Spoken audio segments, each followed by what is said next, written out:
Bienvenidos doblemente este día, que es el día del cumpleaños de don Ezequiel Martínez Estrada.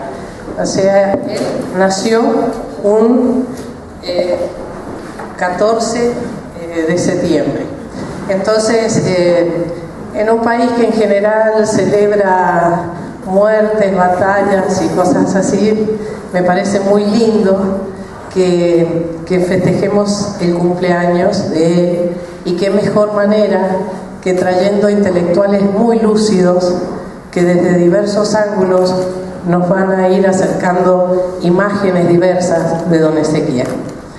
Hoy tenemos el privilegio de que ha sido tan gentil que en medio de una vorágine de actividades que no tienen descanso ni siquiera el fin de semana, porque mañana tiene que estar ineludiblemente a las 4 de la tarde en Buenos Aires, Horacio González ha venido a nuestro congreso y se lo agradecemos mucho.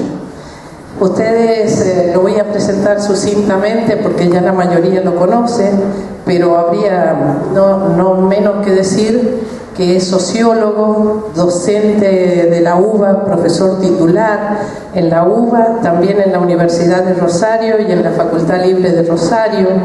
Es muy conocido como ensayista y desde 2005 es director de la Biblioteca Nacional de la Argentina.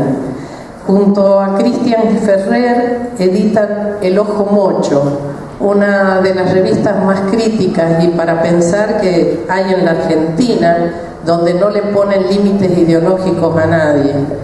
Integra el espacio Carta Abierta junto a Nicolás Casull, Horacio Berbinski, Ricardo Foster, entre otros. En el año 2004 ganó el premio Conet por su aporte a las letras argentinas. Y bueno, acá fíjense, yo tengo una lista que ya es más de una treintena de ensayos que él ha escrito, pero me parece que cercanos a don Ezequiel, yo quiero puntualizar interesantísimos prólogos que él ha escrito. Cuando él ha querido mucho a don Ezequiel y organizó una de las muestras más importantes, una muestra bibliográfica sobre Ezequiel Martínez Estrada en la Biblioteca Nacional, que después se hizo itinerante. También en la Biblioteca Nacional se microfilmó el archivo de don Ezequiel. Eso está a disposición de la gente, ese archivo, ahora copias de ese archivo. Le cambió el nombre de Martínez Subiría a la hemeroteca de la Biblioteca Nacional para reivindicar el nombre de Martínez Estrada.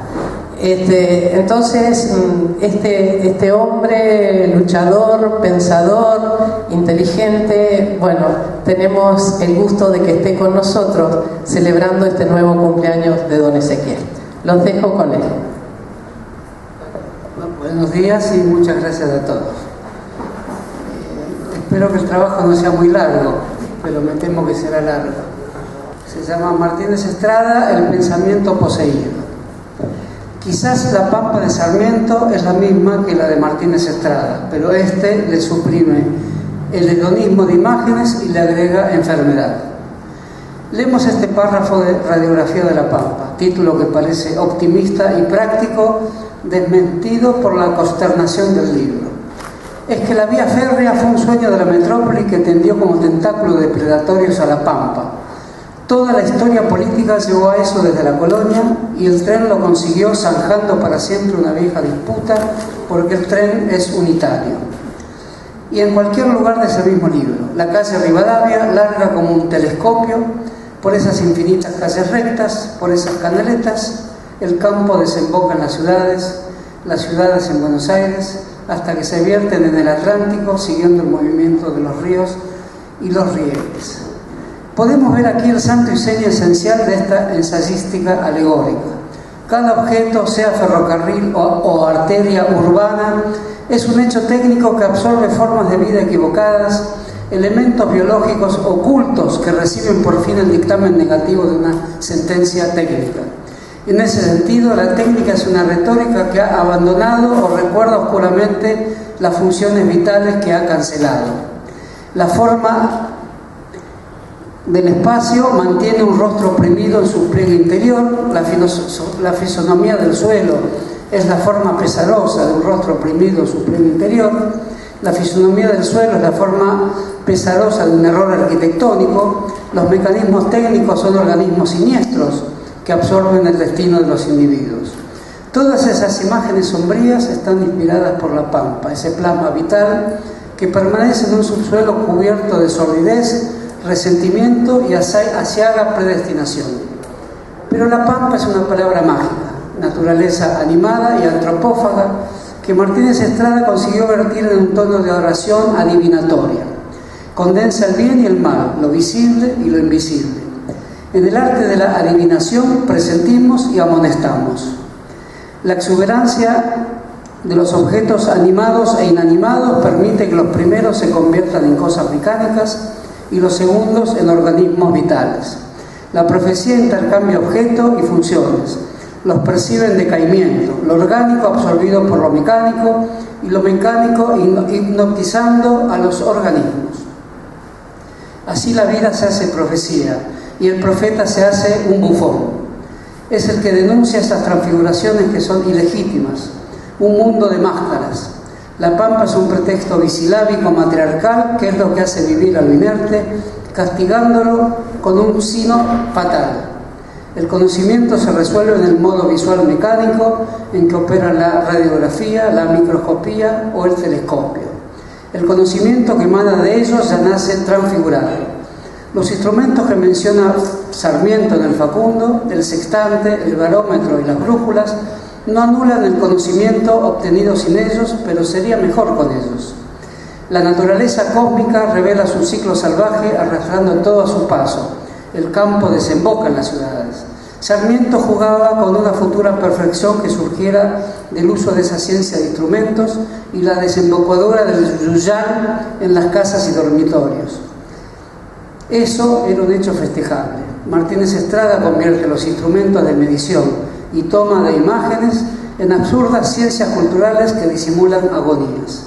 Esos nombres inadecuados quedan luego de que se hubiera esfumado una ciencia innecesaria. Sostienen títulos y subtítulos burlones para sus libros.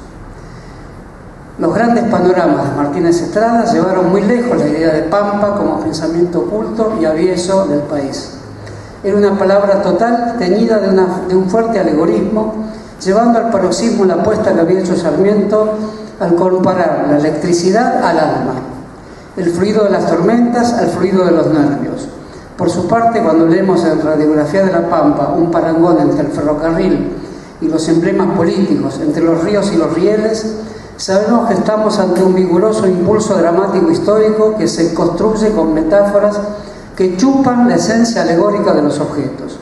Lo alegórico es un exceso fantasmagórico que se ha escapado al objeto. En realidad es algo que se lanza como una inútil construcción humana. Toda una parte sustancial de la historia del siglo XIX es tragada por el ferrocarril o algún otro fetichismo antropófago, chupador de eventos y acontecimientos fenecidos. Para decir esto, el ensayo es el estilo de la mirada moral contrariada que se interpone a la ley del mundo y de las instituciones. Existen porque son meramente alegóricas. Han chupado, libado las fuentes originarias poseídas por la verdadera vida arcaica. Ante esas instituciones, el Estado, la ley, hay que estar siempre en estado de ebullición y de pesadumbre, de llamamiento o de inquietud. Hay una profecía de curación, pero está yaciendo en un cuerpo místico que tiene que alimentarse del objeto y expulsarlo en forma salvífica. Pero su cuerpo no resiste todos esos movimientos digestivos que deberían ser gigantescos, como la pampa, que es violenta e inmoral, pero pide que se haga cargo de ella un metabolismo salvador. La teoría de la lectura de Martínez Estrada hace las veces de esa antropofagia del mago redentor. La encontramos en un capítulo de su Sarmiento. Leer el pasado no como pintoresquismo, pues esa lectura meramente erudita o historiográfica obstruiría el argumento profundo. Había entonces que leer con miedo para resucitar los textos que tienen en su ser el rumor de dormidos e irresueltos combates. Ir en camino inverso a las alegorías, el camino inverso al de la ciudad de las alegorías. Esos textos deben ser leídos desvolviéndoles el alma, es decir, su capacidad de advertencia. Caben muy pocos textos en ese anaquel de Martínez Estrada. Son el Facundo, el Martín Fierro, Amalia y una excursión a los indios ranqueles. Estos textos del siglo XIX argentino, estas radiografías, agrega, al emparentarnos con prodigioso desenfado a su propia obra, desaconsejan la lectura distanciadora y apática que muchos creen poder seguir haciendo. Leer es mediar y meditar en un esfuerzo inusitado para conmover nuestra propia conciencia con un libro viviente. Martínez Estrada no llega a esa idea fundamental a la que sí llega Gramsci en la misma época. El libro viviente es la perturbación activa que se produce en el lector al saberse parte de un llamado mitológico, al fusionar lectura y recomposición activa del mito arcaico. Este tipo de lectura que invoca los ferrocarriles, las ciudades o los cines, hierros e imágenes de la convulsión del alma, nos recrearía la idea de un país aletargado por fuerzas ultrajantes, pero no sabe cómo pasar al escándalo del autor a la conmoción del lector. Por tal motivo era necesario postular la actividad febril actuando con un empeño de rastreadores. Este recolector de vestigios le hace clamar a Sarmiento: ¿qué misterio es este del rastreador? ¿Qué poder microscópico se desenvuelve en el órgano de la vista de estos hombres? Por la vía de la microscopía del rastreador, Martínez Estrada va componiendo una crónica de la redención nacional que por el momento es igual a interrogar las obras que lo preceden y sus propias obras, como situándolas en la esfera de la incomprensión colectiva. La atracción del profeta, su verdadera honra, es la de no ser comprendido, es la de ser confundido con los culpables, es el que se sitúa él entre los que advierten el peligro, culpable por eso. El proceder del profeta es el de la desesperación de un secreto que alguien posee y se hace necesario el paso violento hacia una revelación. Sarmiento revela como trovador divertido. Martínez Estrada revela revolcándose en el suelo. La palabra compuesta por Sarmiento ante su interlocutor fantasmal, Facundo, tú tienes el secreto, revélanoslo, no la pronuncia Martínez Estrada, que no tiene tales confianzas en esas palabras, ni ese divertido desenfado. ¿Cómo procede el acto de revelación de Martínez Estrada? El concepto de regambre mística, religiosa y salvífica era un mito andariego en los escritores de la época de Martínez Estrada. Borges lo emplea a menudo. El tema del traidor y del héroe, por ejemplo, lo presenta como fruto de una revelación de un día cualquiera, de una tarde inútil. Un juego que concluye con un ameno homenaje al lector, lo que Martínez Estrada no quiere hacer. Amonesta, reclama, exige. Para estudiar el capitalismo no se precisaba descubrir fuerzas anímicas, sino plusvalía. Pero en Martínez Estrada el excedente no computado se consuma, se aparece en la lectura. El miedo espeso subyacente en el pasado. Más que un valor excedente apropiado por otros, una exuberancia sediciosa, que pugna por salir del encierro por el arte de un lector capaz de envolverse en su propio pánico, el pánico de la lucidez. Un juicio sobre el conjunto de la teoría argentina que pusiese esta categoría a través de la invocación del miedo, la inhibiría de convertirse en un ciclo lineal de románticos superados por los simbolistas, de simbolistas superados por los positivistas, estos superados por los vitalistas y los vitalistas superados por los sociólogos y doctores en estudios culturales. Lo impide, entre otras tantas causas, el modo en que van enlazándose los escritos de José María Ramos Mejía y los de Ezequiel Martínez Estrada, no obstante la habitual ubicación del primero en los casilleros del positivismo, del evolucionismo o del darwinismo, y del otro en los del vitalismo, el intuicionismo, el alegorismo y, cuando no, del irracionalismo.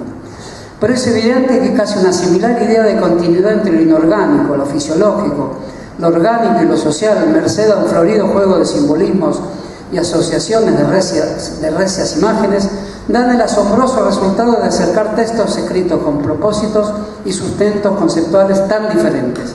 Es tan alegorista Ramos Mejía como fisiologista Martínez Estrada, en cuanto fijemos ambos conceptos como producto de un solaz retórico, es decir, el proyecto de asociar al lector indagante a una autoinquisición que lo salve, salvando él al pasado de su encierro.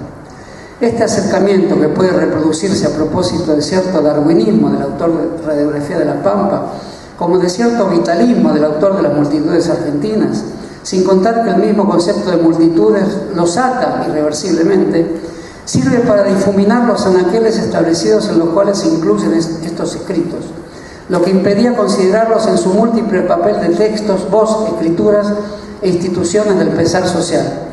Semejantes, esta mancomunión de la carne de la escritura con el festejo hedónico e íntimo, cuando se comprueba que si hay locura, hay escritura, puede notarse en los casos artianos que surgen de un ingeniero leído en broma por el propio autor de Los Siete Locos.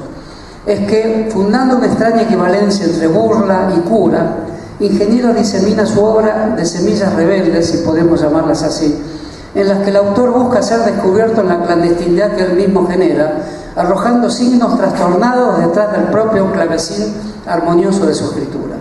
Como amante, cómplice y creador de las mismas situaciones a las que antes o después tratas con adultez científica, está siempre a punto de desplomar el edificio que construye, cuya endeblez no le quita interés, sino al contrario, le agrega el atractivo de una ciencia que de entrada se invalida, dando secreto curso a una armazón moral para elegidos, por la simple razón de que mantiene en su poder el artificio del doblez, que en otro plano condena. ¿Acaso no podría entenderse que en el plano artístico, en las existencias de arte, está validado ese ardid que solo podría ser condenado cuando desean emplearlo en las existencias oscuras? Aún más, no podría decirse que querer emplear voluntariamente la simulación para beneficios inmediatos es lo que caracteriza la condición subalterna, mientras que la simulación, como introspección involuntaria del hombre cultivado, que le expresa para ironizar sobre los actos del vivir, constituye precisamente la vida en señorío. Con estos ingredientes góticos, a la manera de ojivas sublimes para las conciencias celestiales y moral dictaminada como obligatoria para los que se arrastran en el fango de la sobrevivencia, se fundó una ciencia en la Argentina. Se le puso el nombre que aconsejaban los diccionarios de la época y, al mentarse positivista, realizaba su batalla contra lo que parecía informulado o huidizo respecto al mundo fáctico.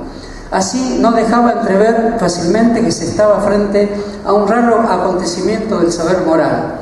Era el conocimiento moral que se envanecía en descubrir una conducta elevada en los gestos del perillán, porque lo que se estaba fundando en verdad era la persistente imposibilidad de crear ciencias al margen de la ideación de lenguajes que en la particularidad vital que expresaban, biografías de seres reales o partes intangibles de la historia de vida, siempre agrietan sin remedio todo cuanto se dice en tono genérico, verificado y juicioso. Y contra el juicio actuaban contraponiendo la fatalidad de un aquí y ahora singular, alegre de provocarse una catástrofe a sí mismo. Nadie puede estar despojado del acoso de la simulación. Y si es verdad que esta enraiza al humano en una suerte de menoscabo ontológico, de inmediato se percibe que la simulación es inherente al ser, una nota esencial de sus actos en el mundo, aunque algunos pueden darle un carácter artístico y otros utilitario, siendo estos los que no pueden vivir fuera de las condiciones generales marcadas por el rigor del medio social.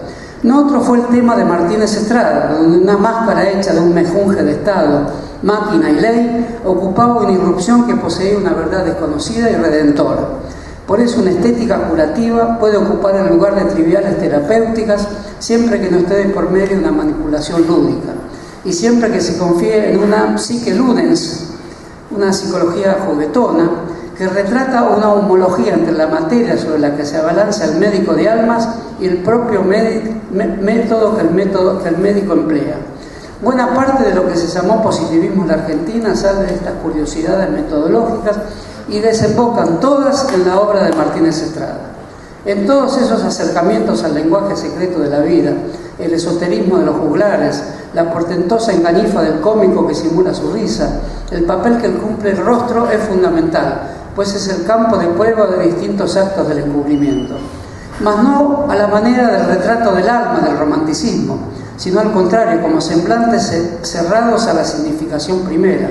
Ingeniero se muestra escéptico con la idea de Schopenhauer respecto a que el rostro es un jeroglífico cuyo alfabeto llevamos en nosotros mismos.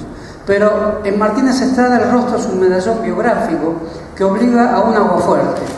Poder escribir un aguafuerte con escritura hecha de ácido que quema las superficies en las que se escribe, garantiza escapar de la simulación. Pero son los semblantes del simulador, cuyos jeroglíficos rechazan interpretaciones lineales, los que introducen la relación de la literatura con la ciencia. Esto es lo que al fin funda el rostro como semblante, que es interpretable tan solo si el médico se homologa a ese sumo fabricado de amagos y falsías, materia prima luego del ensayismo estradiano. La defensa de la conexión entre los campos literarios y medicales encajaba en un programa de federación y encrucijada de conocimientos. Comportaba un gran atrevimiento, pues englobaba las cláusulas antiguas del conocer, arte y ciencia, bajo el grito de guerra de una nueva crítica. Pues si el destino del arte y la ciencia era el encontrar una razón integradora, eso iría a revelarse en las palabras vírgenes que uncirían tales fusiones. ¿Y de dónde, si no del territorio de la nueva crítica, podía emanar la responsabilidad de esas palabras?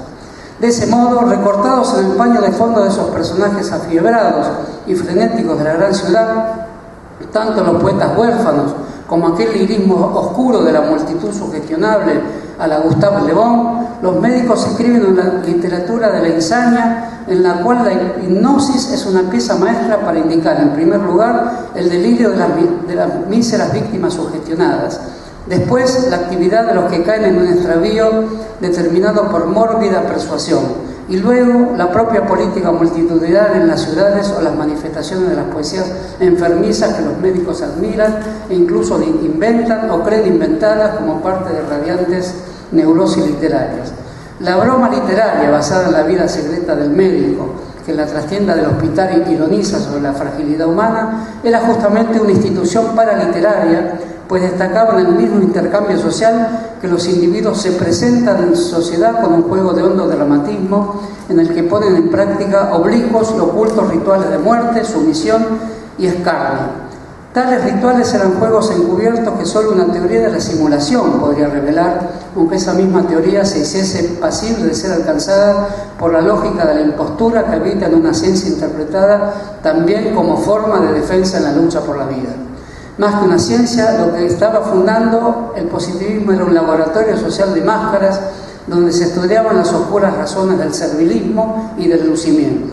Si se lo desea, puede darse a esto el nombre de ciencia del reconocimiento o ciencia del teatro de la personalidad. La hipnosis, la misma de Charcot, la que practica y luego realiza Freud, suele hacerse presente en este mismo momento. Si hay ensayo argentino, es en gran medida porque existen los escritos de Ezequiel Martínez Estrada. Su radiografía de la Pampa y el resto de su obra crítica fue calificada por él como una investigación, análisis y exégesis de la realidad argentina. No surge claramente de ahí la idea de hipnosis, momento que la crítica debe crear como escena de revelación ante objetos paralizados o retirados de sus rituales encorazados. Pero esta descripción, que parece un involuntario homenaje a la calculada modestia que suele acompañar a las autodefiniciones, enseguida deja paso a otras exaltaciones.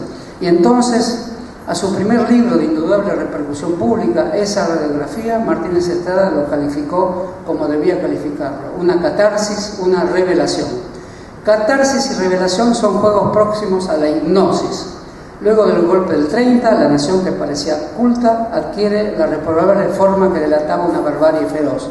Esa catarsis de la obra evidentemente significaba que la idea que promovía, descubrir el mal que se alojaba en los pliegues secretos del país, solo se lograba a costa de un espasmo personal del escritor que lo develaba. La hipnosis era la del propio hipnotizador.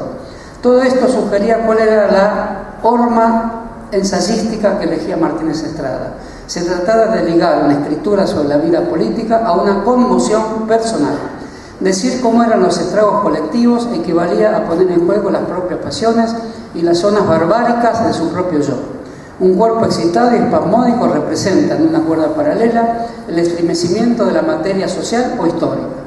Esa es la marca que Martínez Estrada pone sobre cuanto hace, marca que en las tradiciones del ensayo señalan el caso más arbitrario y exigente por el cual el escritor se arroga la encarnación de los padecimientos o suplicios del cuerpo social colectivo. Como retórica que hace del yo individual del escritor o del filósofo la sede privilegiada de un sentimiento colectivo, esta manera está en la base de las literaturas más relevantes y a la vez habituales. pero Martínez Estrada eligió declararla, vivirla, hacerla materia de su propia reflexión. Y el pensamiento parecía brotar entonces de una psicopatología intelectual, de una enfermedad que excedía el sino corporal para convertirse en alegoría de una enfermedad social, invisible pero integral. Son los recursos exigentes y molestos del ungido, del profeta, del misionero. A diferencia de todo un linaje literario que elige hacer de cada texto una circunstancia contingente y en sí misma vacilante, un perpetuo bosquejo en situación despersonalizada, Martínez Estrada optó por la vida de la perturbación personal y la purga, por el texto mimetizado con la vida corporal a través de un formidable teatro del ego travestido con las vestimentas de la oculta verdad colectiva. Mi radiografía, dijo, era ave de gran vuelo que cruzaba nuestros cielos y los centinelas de guardia que vigilaban el sueño de sus compatriotas le descargaron sus trabucos. La enorme quimera del incomprendido, que alimenta una de las vetas más destacadas de la alucinación literaria, fue cultivada con entusiasmo mayor por Martínez Estrada. La leyenda del incomprendido de su época afirma que muy raramente aquellos que de inmediato son comprendidos o interpretados pueden elaborar una obra. El mismo Martínez Estrada contribuyó ostentosamente a que sus ensayos de carácter adquirieran un lugar central en su obra, subordinando todo lo demás. Esos ensayos eran el sitial más apropiado para dirigirse hacia sus contemporáneos como necios, que perdían la posibilidad de comprender una verdad dolorosa. Pero la figura del contemporáneo suele disolverse inevitablemente en la figura del necio. Es una suerte de autodefensa póstuma, el prólogo a la antología de su obra, seleccionada por él mismo y publicada por el Fondo de Cultura Económica en 1954, donde indica que con Radiografía de la Pampa inventó una escritura como Pascal inventó la geometría, para escribir un libro que era como aquella superlativa ave. Por otro lado, en ese mismo prólogo decía que Freud y Nietzsche habían descubierto que verdad y vida eran incompatibles, con lo que del mismo modo él se destinaba al intento sacrílego de hacer que se revelen las verdades del subsuelo para que así estallen las formas de vida superficiales, inauténticas. Y como siempre, los necios, los que no entienden, creen que comprender es adecuarse a esas superficies tersas y simuladas. Era capaz de tener una rara perspicacia política para valorar otras obras muy diferentes a la suya, colocándolas en el mismo tándem. Así lo hace con la obra de Frank Fanon, Los condenados de la tierra, asimilándola a la de él en un nudo que más le interesa, el punto donde sería necesario explicar por qué los pueblos padecen la expoliación colonial, pues colonialismo es alienación, rehúsan la verdad, se apartan del tratamiento que podía restituirles la salud. Y dirá, el rechazo de mi pócima es un dato más de que no disfrutamos de mucha salud. Otra vez su obra negada era la prueba de un país que se negaba a sí mismo. La obra de Fanon es la de un psiquiatra que sin embargo obtiene su idea de conciencia a partir de la fenomenología sartreana, una conciencia de autodescubrimiento, de prácticas vivenciales de desalienación y de dramatismo emancipatorio, muy diferente a la caracterología alegórica que postula el autor de Radiografía de la Pampa. Y puesto que no carece de interés la gran alegoría estradiana de la conciencia colectiva enferma y del escritor enfermero, para el caso de empeñarnos en comparaciones con el estilo filosófico del médico Frank Fanon, podría mentarse que el colonizado que busca redimir su conciencia violentada no se distancia demasiado de la conciencia demoníaca que acecha en el sedimento oculto de la vida civil. Sin embargo, el clima vitalista que tiene Radiografía de la Pampa, como eco necesariamente cercano pero reconocible de las filosofías alemanas de la vida, no es el mismo que acontece en la fenomenología del colonizado de Fanon, donde no hay vitalismo sino politización del momento del conocimiento de sí mismo, que a su vez implica una autoviolentación. La idea de carácter que yace en la obra de Martínez Estrada debe pensarse como un semillero de destinos, profecías y enigmáticas confidencias.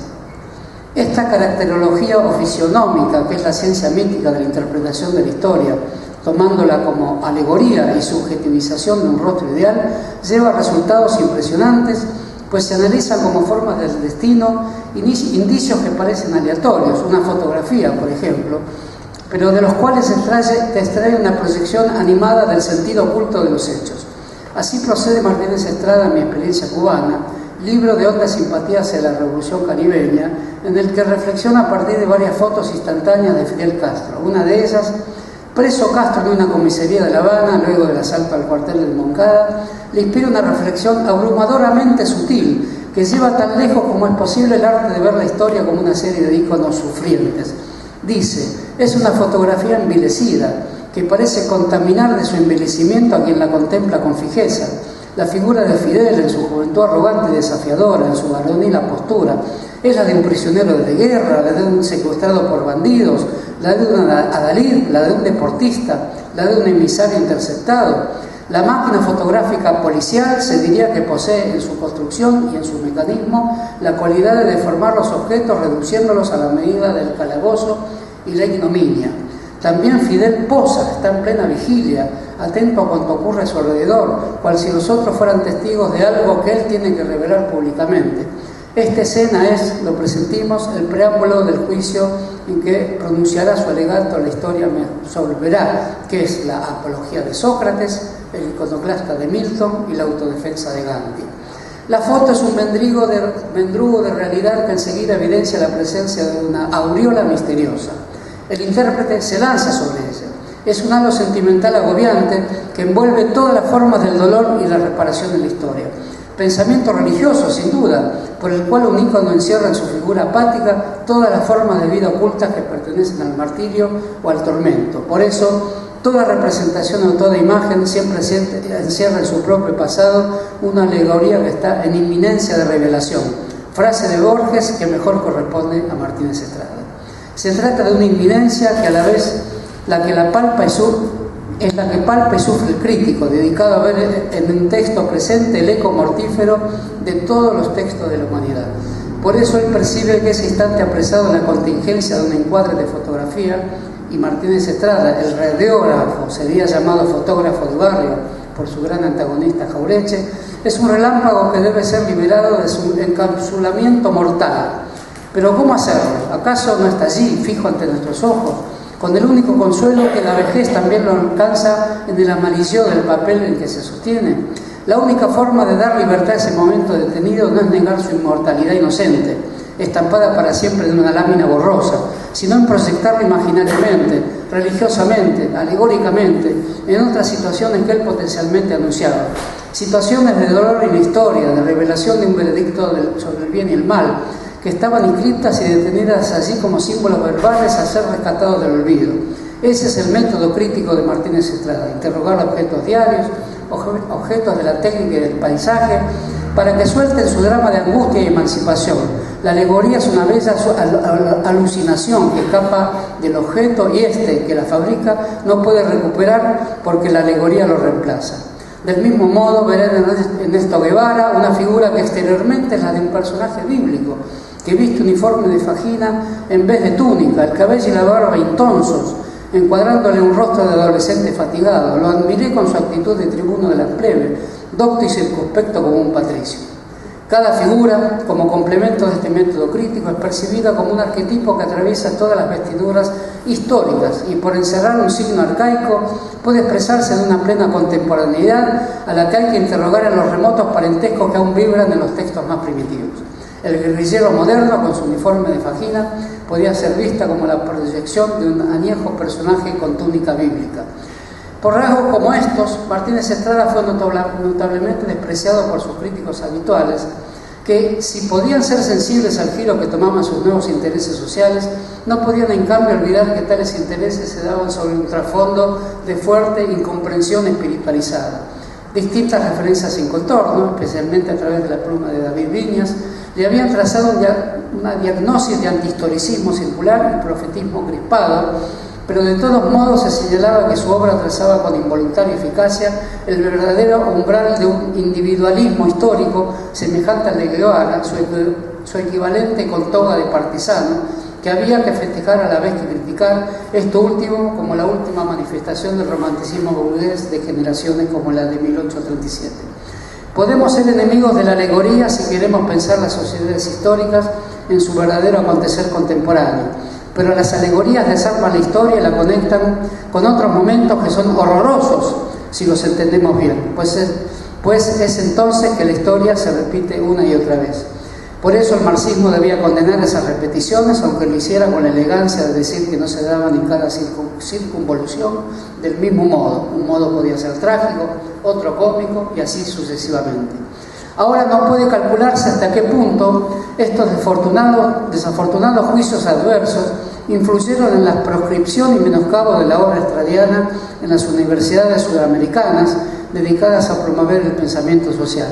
Una ciencia tan arrogante como irreflexiva respecto a sus presupuestos y finalidad producía un gran renunciamiento cultural que remataba en actos de exilio bibliográfico, culpables de apartar de la lectura de una obra fundamental a sus posibles lectores, que sin duda hubieran podido criticarla adecuadamente, pero nunca arrojarla al debate de las inepcias culturales, pues como ahora está claro, el poscripto habría de mantenerse vivo en la lectura, sin necesitar que nadie hubiera abogado por su causa, y serían los funcionarios científicos que lo exilaron los que deberían ser rescatados por jurisconsultos y archivistas de la taciturna o culposa indiferencia que los rodea, objeto de mera piedad historiográfica y de condolencias rememorativas. A sus numerosos críticos se agregaba Canal Feijó. Había indicado que la radiografía de La Pampa tomaba como fatum lo que no era otra cosa que las malas políticas emanadas de la voluntad humana, imbuida de arbitrariedades, explicables por el juego de intereses de una sociedad histórica. Sin embargo, por una rara ecuación producida por el paso del tiempo en la memoria del lector, obras heterogéneas como la de Bernardo Canal Feijó y la de Martínez Estrada aparecen ahora más próximas en el uso un tanto improvisado del psicoanálisis y en la tesis pan-mitológica de los estratos sociales, que son estratos mentales que al entrar en colisión entre sí generan la intromisión de lo legendario en el lenguaje social general. Como dijimos, Martínez Estrada intentaba, bajo el acoso de su experiencia cubana, trazar un raro arco que iba desde su radiografía de La Pampa hasta los condenados de la tierra de Fanon, introduciendo por esa vía el extraño desafío que posibilitaba considerar a su caracterología, a su hipnotismo de los objetos, como un antecedente errático pero fundamental de los sesentistas fenomenologías del oprimido. Borges había percibido en su polémica con Martínez Estrada que en los anatemas estradianos se filtraba un reconocimiento a los emergentes de la alienación telúrica y en ese sentido podían provocar una fascinación reiterada, tanto de Rosas en Alberdi, de Facundo en Sarmiento, como de Perón y Martínez Estrada. La discusión es conocida y deja en la memoria de la injuria argentina de estudiar la reprobación estradiana a Borges cuando emprende su vida de director de una famosa institución nacional, Turiferario a sueldo. Borges apenas le dedicó el epíteto efusión, que en sus manos obraba como la condena más enfática a las artes del patetismo. Martínez Estrada criticó las fórmulas del tipo Ramos Mejía, el Gustave Le Bon argentino, que retrataban penosos vicariatos y abofeteaban el conocimiento con comparaciones que desajustaban todo autonomismo crítico. Pero él produjo su obra en la formidable tensión de quien considera a los viajeros ingleses como los primeros escritores argentinos y no se priva el mismo de acudir a la literatura sociológica disponible, por ejemplo en la obra de Simmel, de Kleist, de Spengler, de Nietzsche, para forjar sus motivos de crítica a la cabeza de Goliat. Por otro lado, llamaba a constituir una autarquía cultural argentina, lo que somos de verdad, aunque con un sesgo conceptual y un aparato alusivo cuya fastuosidad Jauretche no aceptaba y hacía motivo de sus mofas. Pero todos saben que no puede pasarse por alto hoy ni radiografía, ni la cabeza de Goliat, ni muerte y transfiguración de Martín Fierro, ni qué es esto, por no hablar del Sarmiento, del Hudson o las páginas cubanas. Sin embargo, también escribió poesías y cuentos, y estos últimos no suelen ser levantados del moderado olvido que rodea su obra con una porción del mismo entusiasmo con el que ahora se vuelve a leer su sobreviviente ensayística. Es que, en cuanto a su ficción en prosa, Martínez Estrada pareció cometer dos ligeras redundancias. La primera consistiría en haber elaborado un remedio del universo kafkiano. La segunda, en haber ideado una imitación ficcional de sus propios ensayos de psicoanálisis social. Lo que acaso podría ser una doble repetición, reincidir con Kafka en El Río de la Plata y reincidirse también a sí mismo, le quitaría originalidad no a su ensayística, sí a su cuentística. Pero de otro modo podríamos imaginar que hay motivos para abonar el interés con el que hoy podemos leer a esta última, porque sería allí donde un autor parece mostrarse menos original, como quieto afluente de identificables lecturas precursoras, donde en realidad encontramos el lugar donde precisamente podríamos recoger las confesiones que su obra mayor no facilitaría. Es como si sus cuentos prescindibles, Martínez Estrada estuviera al desnudo, elocuente gracias a su sublime despreocupación. Sus ficciones servirían entonces para comunicarnos algunos secretos que su ensayística más osada protegería con valeroso desvelo. Si en sus ensayos había querido Martínez Estrada revelar los tabúes argentinos, tal cual lo haría un profanador o un blasfemo, en su cuentística no podía encontrar sin mayores recubrimientos la vida de ominosas criaturas sobre las que pesaban maldiciones indescifrables. Lo que en Radiografía de la Pampa se designaba como propio de una edificación cultural ficticia que renegaba de una verdad más profunda, esa barbarie vencida que sin embargo ascendía hasta mimetizarse con las formas más modernas y progresistas, en sus cuentos Marta Riquelme o Sábado de Gloria se mostraba que esa verdad nunca podía emerger y si lo hiciese la propia vida no sería siquiera falsa sino irrealizable.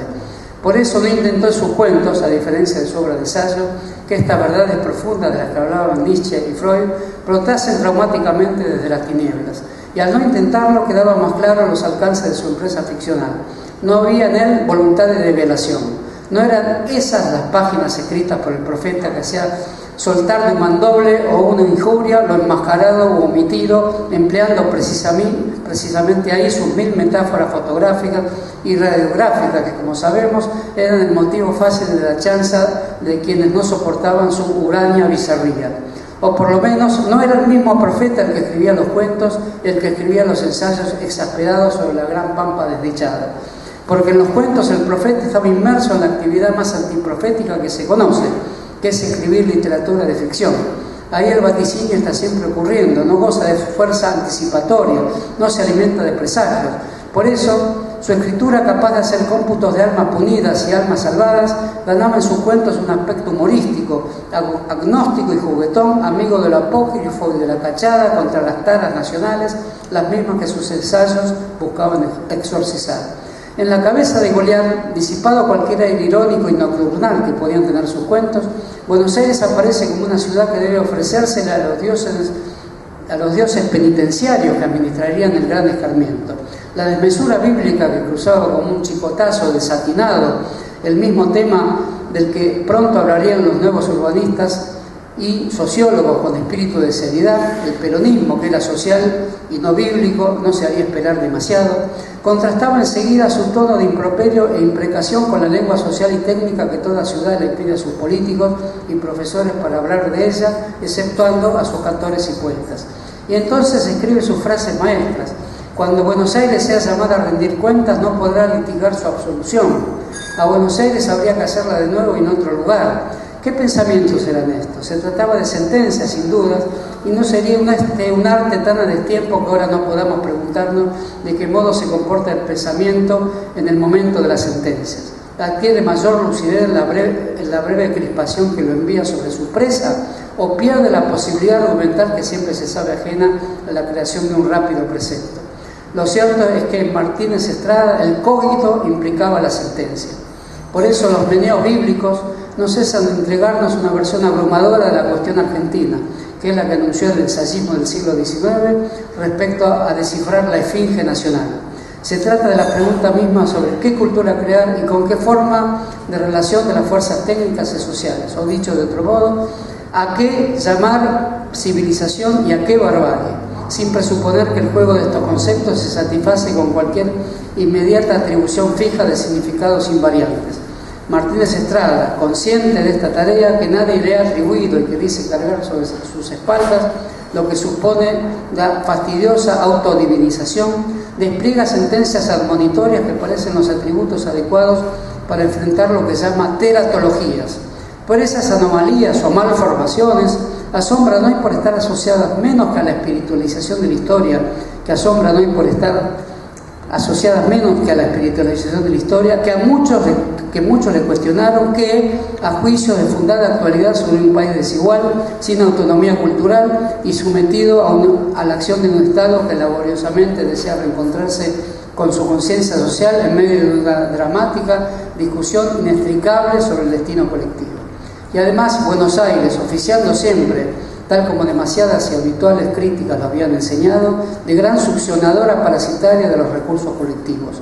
Incluso cuanto más neblinosa eran las evidencias con que se lanzaba a develar los males, más severa parecía el implícito reconocimiento de problemas históricos, aquella que la lengua del sociólogo luego traduciría, acaso en una redacción disecada, en una comunicación sin leyenda ni profecía.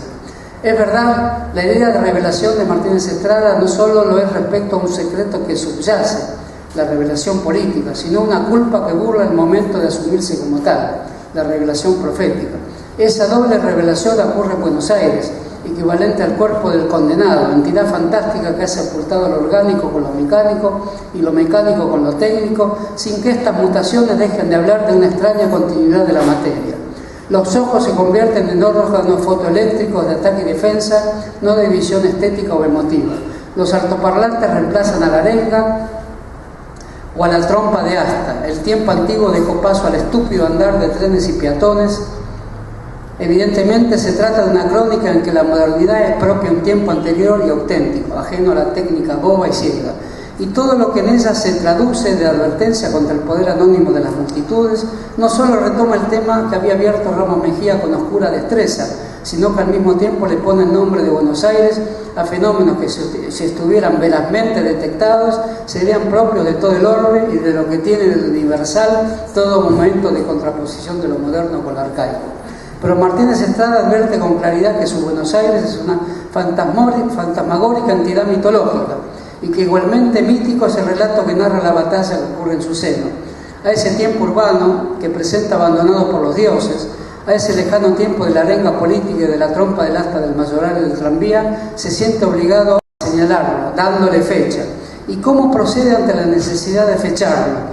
Con una apreciación de apariencia sumaria, pero notablemente imprecisa. Y todo esto ocurrió hacia el año en que murió Carriego. Justamente Carriego, un personaje de Borges. Y el tema de la aparición de una fecha ficticia o extemporánea es también un rasgo borgiano, quien a la vez en sentirse muerte había escrito una pieza de cierta reminiscencia estradiana, pisando el barro de la pampa y refutando el tiempo. Y era Carriego también un personaje que permitía darle al tiempo calendario un aire de almanaque melancólico y literario, como si el tiempo nunca hubiera ocurrido, o como si la modernización técnica no hiciera nunca otra cosa que enterrar poetas vestidos de negro.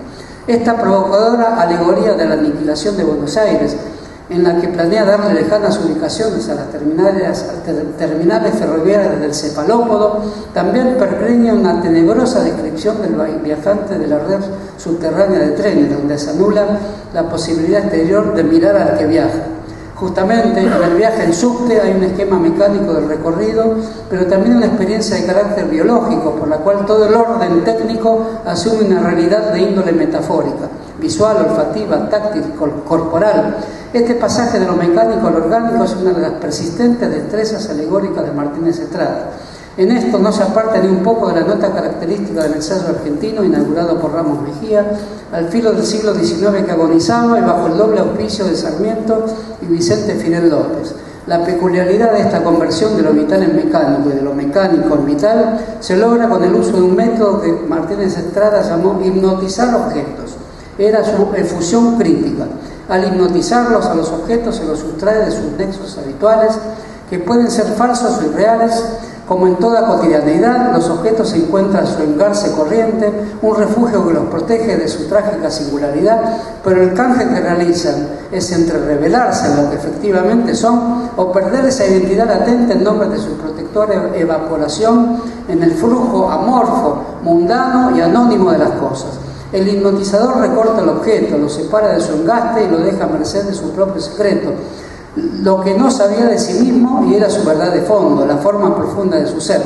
El método de hipnotizar une a Martínez Estrada con los médicos ensayistas argentinos que habían escuchado con admiración y estima el mensaje que provenía del laboratorio del doctor Charcot en la Salpêtrière, tal como lo había hecho el propio Freud. Que Martínez Estrada hubiera revertido el acto de hipnotismo hacia una difusa alegoría no le quita compromiso con esa manera crítica que lo emparenta con todo lo que el ensayo argentino significa de crítica a lo moderno en tanto vacío y puerilidad.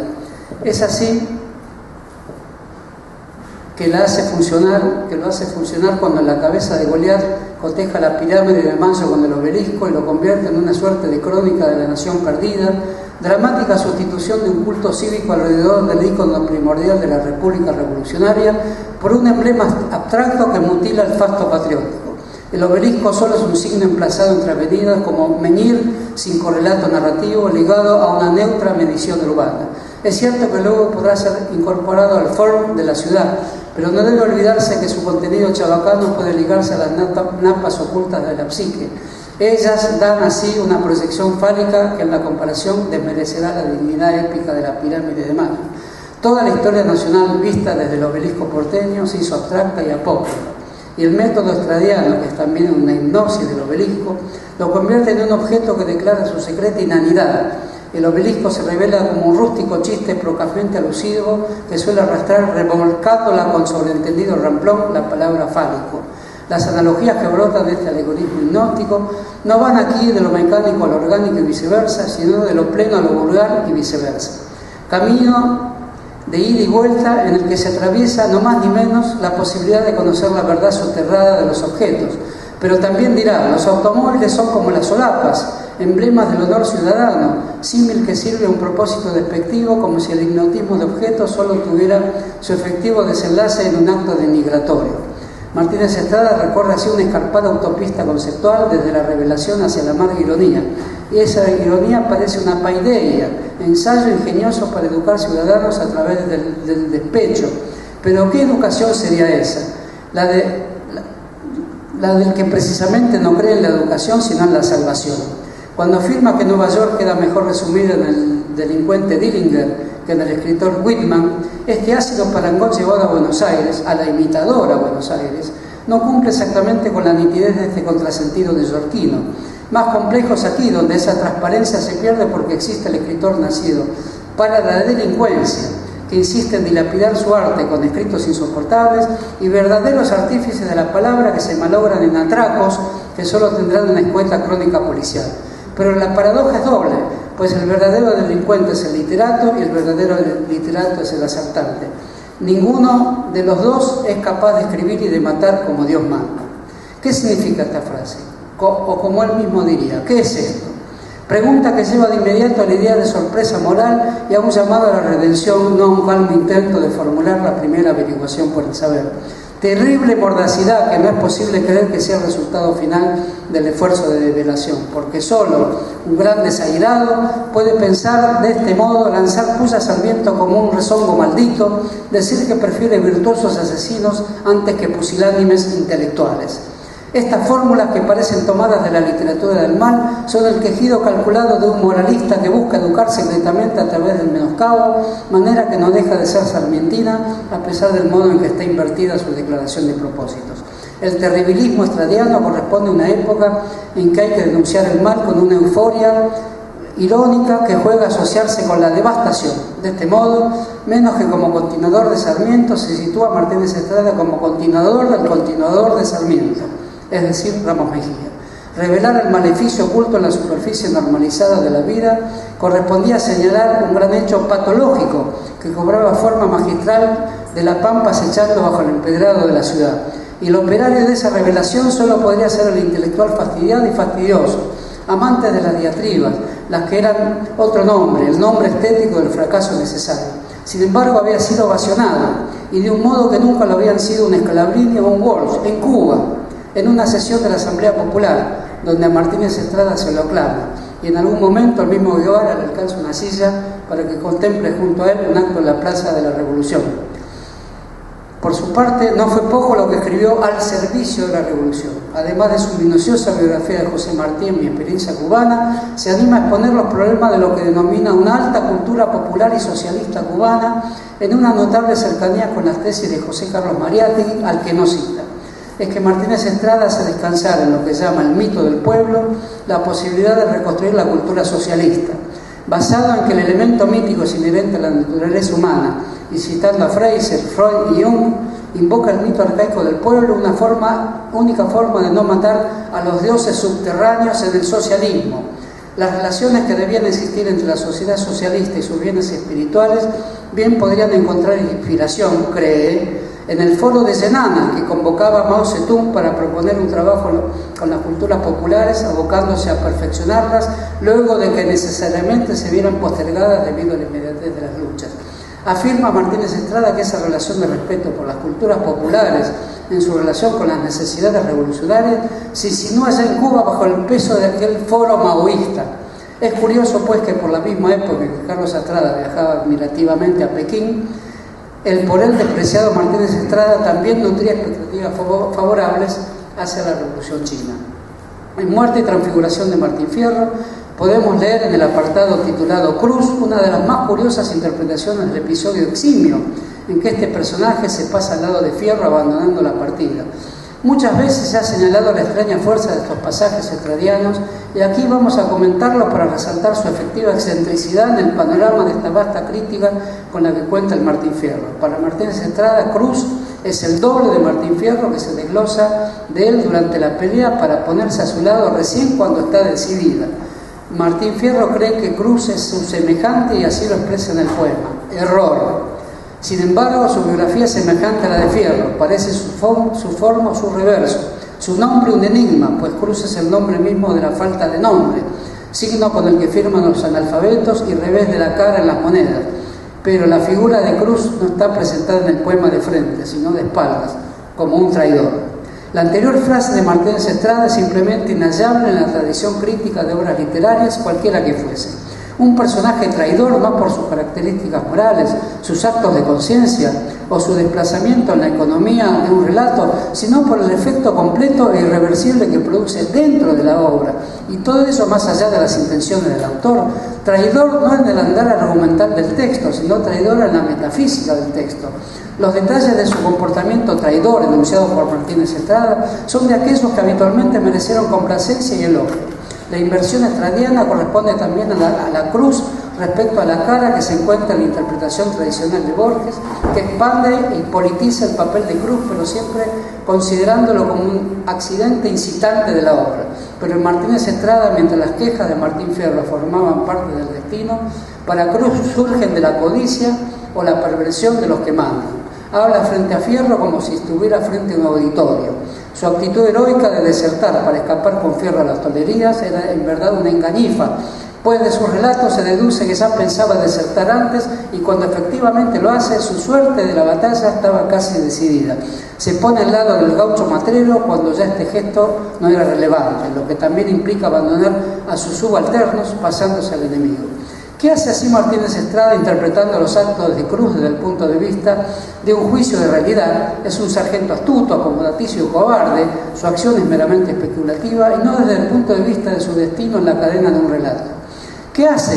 Haciendo chocar las palabras bien conocidas de Cruz, según las que no consiente que someta el delito de matar así un valiente, palabras que se piensa siempre dictadas por la generosidad, con otras también suyas, según las que anoche al irlo a tomar vi de buena coyuntura y a mí no me gusta andar con la lata en la cintura. Y si no es una mala elaboración del autor o contradicciones en la conciencia del personaje, son lo que Martínez Estrada cree que son, formas vitales que cobran vida propia más allá del sueño que las ha concebido y que permiten calificar a un personaje de traidor cumpliendo una función en el texto que el texto no pretendía ni había preparado.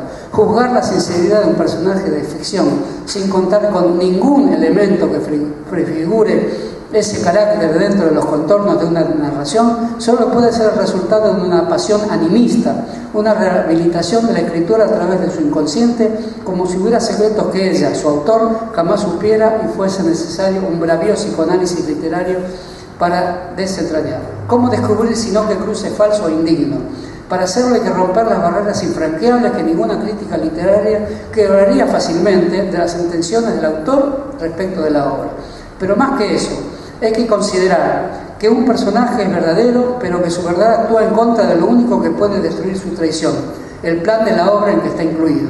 Son personajes rebelados contra su creador, en una reiteración de fábulas primordiales que afectan el destino de la literatura, cuando se piensa que en ella está todo el destino, está toda la vida. Actuando Cruz de doble de Fierro, de anti-él, aparece en el poema produciendo un efecto letal, desaloja y esteriliza Fierro. Fierro intuye que está perdido, que en la pelea ha ocurrido algo mágico, algo de su destino, porque fue el final. No podrá librarse de Cruz, que va a destruirlo. vivirá de ahí y en adelante de su doble. Independientemente de su persona, cree Martínez Estrada que Cruz encarna la injusticia, con lo que reafirma el juicio de que el verdadero significado de los personajes no depende del carácter que es inherente a las obras, sino de uno que es trascendente a estas. Es una forma metafísica de la injusticia sobre los textos y exterior a ellos. Aquí Cruz viene a producir un acto de justicia contra un fierro que no puede resistir, porque es su enemigo que le ofrece compañía para siempre. Es enemigo, pero no en los hechos efectivos de la obra, sino en la metaobra, en las formas de vida anteriores a la obra, que son la verdadera obra. En la memoria primordial del mal, que visita objetivamente toda obra como principio constitutivo del destino y que engarza acciones que la obra por sí no podrá jamás contener. ¿En qué lugar transcurre esta lucha? No en el poema escrito por Hernández, solo ocurre en el poema de Hernández interpretado por Martínez Estrada. Por eso esta aseveración exige una finta interpretativa que hace que los textos pertenezcan a un destino sagrado que escapa a las manifiestas voluntades literarias. Y en primer lugar ese destino que regula lo que en última instancia sucede en las obras y que escapa a su autor. Habría que pensar entonces que toda obra es un campo de luchas entre funciones endemoniadas que trascienden las conciencias de los autores. Evidentemente es una negación del autor que no proviene de una especulación semejante a la que en los años 60 se conoció bajo la ostensible invocación a enfatizar el orden del discurso, sino que se sostiene sobre una demonología de los textos en lo que los personajes son fantasmas que encarnan funciones representativas de una contienda en el infierno. La inversión de significados visibles, la transfiguración, hace que Martínez Estrada, en él siga habiendo algo de la literatura de Ramos Mejía, destinada a pensar lo que podríamos llamar la desesperación del signo. Esto es, las evidencias de realidad que deben ser traducidas con urgencia al submundo cruel de la lucha mórbida que explica el plano civil de la vida.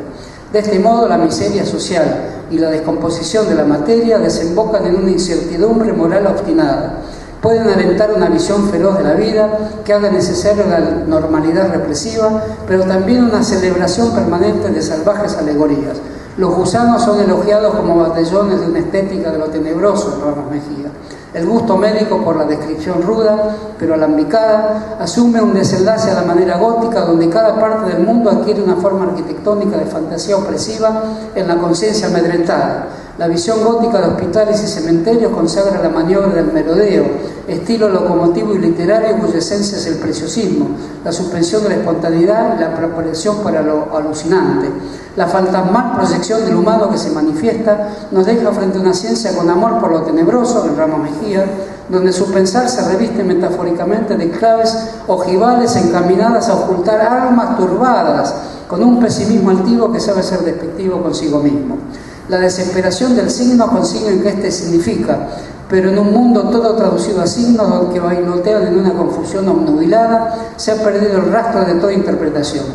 De ahí que solo es posible desentrañar la confusión si se acepta pensar en estado desesperado. Ramos Mejía, Martínez Estrada. A Ramos Mejía parece gustarle lo impenetrable de los signos demoníacos que quedan trazados en el enigma de las paredes urbanas, que también invierten la relación de comprensión, pues desde ellos nunca se llega a la cosa representada, sino que solo nos es dado establecernos en el núcleo dramático que los libros de Ramos Mejía, se podría decir que involuntariamente, se complacen en desnudar. Comprender es perverso, pero la perversión resiste el conocimiento. Apenas podemos arribar al último escalón de la inversión, aquel por el cual siempre estamos en el punto donde lo que enunciamos se vuelve y enrolla sobre sí mismo en un movimiento gratuito de referencia así, que sin saberlo era el único saber que disponíamos. Escribir se convierte entonces en una vaga serie de impulsos que buscan la estocada artística por la cual se anulan a sí mismos. Pero además la inversión no solo tiene el valor argumental de la autoconciencia en negativo, sino también valor sexual y moral. Cierto barroquismo sensual y un burodelismo del mundo al revés son remotos inspiradores en Ramos Mejía, que conducen, obvio, al invertido sexual, complemento y contrapunto de otra figura literaria, la del usurero. Es el tipo económico de la usura que acompaña siempre las máscaras del sexo, que de algún modo siempre sugerían que desean el cobro de algo mayor a lo que dan, siendo lo que ofrecen una carnada para la posesión que conlleva al cautiverio licencioso. Esta inversión es la simulación en su cúlmine, un rasgo de la teoría en estado práctico y de la realidad en estado especulativo. Inversión como trastorno barroco del mundo, que es el verdadero tema de una literatura que no se cansa de amenazarnos con su anuncio de un mundo racista, elitista, antidemocrático, pero que lo hace destilando una literatura extraña, plena de hallazgos impetuosos que solo podemos medir por el fracaso inmediato de la ciencia a la que estos caballeros se abocaron. Para Martínez Estrada, estos escritos que los preceden y suelen figurar en su propia genealogía, y él lo cita abundantemente, apuntan sus escarnios y salvaciones a un cuerpo excitado y espasmódico. Martínez Estrada decidió ver así su propio cuerpo. Lo veía representando en una cuerda paralela el estremecimiento de la propia materia social o histórica.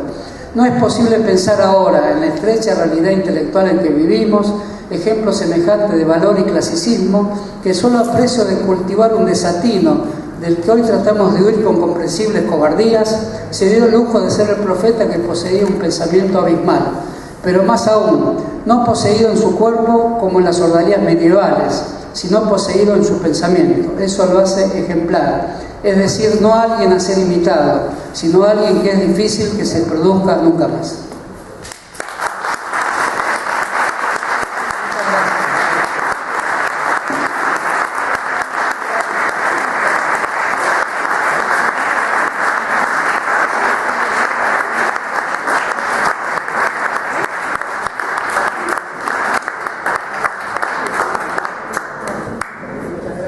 Bueno, no sé si hay preguntas, porque bueno, ha sido ampliamente abarcativo de distintas obras, ha pasado por todas las obras de Martínez Estrada y por sus antecesores, sus mayores, etc. Yo le quiero preguntar algo. Usted, cuando nos mandó el título, había relacionado a Radiografía de la Pampa con una tecnología, con la barbarie tecnológica, y eso nos dejó una inquietud así, decir, bueno, ¿cómo lo podía relacionar? No sé si eso lo desvió. Sí. En realidad, la respuesta que tengo que dar es una disculpa, no conseguí. No, es el final de Radiografía de la Pampa, ¿no? Es un final muy escandaloso, con el gusto por la inversión de los conceptos. Es un final magnífico, digamos. No sé hasta qué punto hoy podemos pensar hacia el mundo, la Argentina, nuestra propia vida, ¿no? Recordarán que dice: lo que finalmente ocurrió es que triunfó la barbarie bajo la forma de la civilización.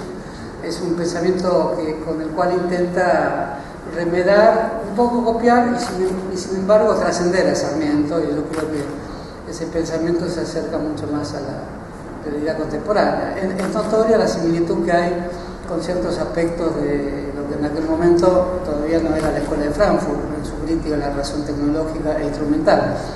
Cuando decimos esto, decimos algo que el propio Martínez Estrada critica. ¿Por qué comparar con el pensamiento europeísta, del que él había bebido abundantemente, como se sabe, pero que al mismo tiempo intentaba jugar con rechazarlo para constituir una suerte de jardín de pensamientos autoctonistas? Bueno, lo cierto es que cuando escribe, le pasó lo mismo que a muchos pensadores ensayísticos de la Argentina. Cuando surge la sociología que se arroga el nombre de científica, todos estos pensadores, el canal Feijó también, y el propio Jauretche, gran antagonista de los dos, sienten que surge en la universidad con un público lector joven, carreras, títulos, certificaciones, y creo que todos temen ser dejados de lado. De hecho, eso es lo que ocurrió. Parcialmente ocurrió, de tanto en tanto esta ocurrencia se morigera con la presencia en bibliografías de cursos de historia de las ideas a cualquiera de estos autores, que son muchos, quizás son los más importantes autores de la historia argentina, pero lo cierto es que él temió perder esa influencia que creía tener por la vía del raro mecanismo con el cual se había convencido que influía a través del modo en que lo abominaban. Para elogiar su obra, él ha mandado a hacer. La Radiografía de la Pampa le dice ave de alto vuelo, ¿no? Y después no se explicaba muy bien por qué los escritores de su generación creían que estaba un poco chiflado, pero lo cierto es que él percibe, como tantos otros, que en la naciente ciencia llamada sociología, porque con ese nombre antes se hacía ensayo, cuando se comienzan a hacer cuadros estadísticos, cruces de variables, encuestas de campo y demás, todo lo que hoy es habitual en esa ciencia, tiene un gran temor, el gran temor de no ser leído, que es el temor fundamental de un autor, que a veces, como en Borges, y a veces, como en Martínez Estrada, se traduce en el desdén contrario, es decir, no me importa ser leído, escribo para unos pocos amigos, el público contemporáneo no es muy público, pero el propio Macedonio Fernández, que fue el autor más drástico de la idea de que no importa ser leído, hay unas cartas conocidas, pero no muy leídas, de su hijo a Macedonio, diciendo: yo sé, papá, que tú quisiste ser leído. Lo dice el hijo, ¿no? De modo que, partiendo de que se quiere ser leído, Martínez Estrada no sería tan injusto, desacatando lo que él mismo pensaba, relacionarlo a los pensamientos de la crisis de la razón, a los pensamientos vinculados a la tecnología vista como una forma inexplicable e irreversible de barbarie, o viendo la crítica a la técnica como el futuro de la gran filosofía. Y todos esos temas que son propios de la fenomenología, de Heidegger, él los escucha más bien que lo lee. Como lector él no escucha de todos esos temas.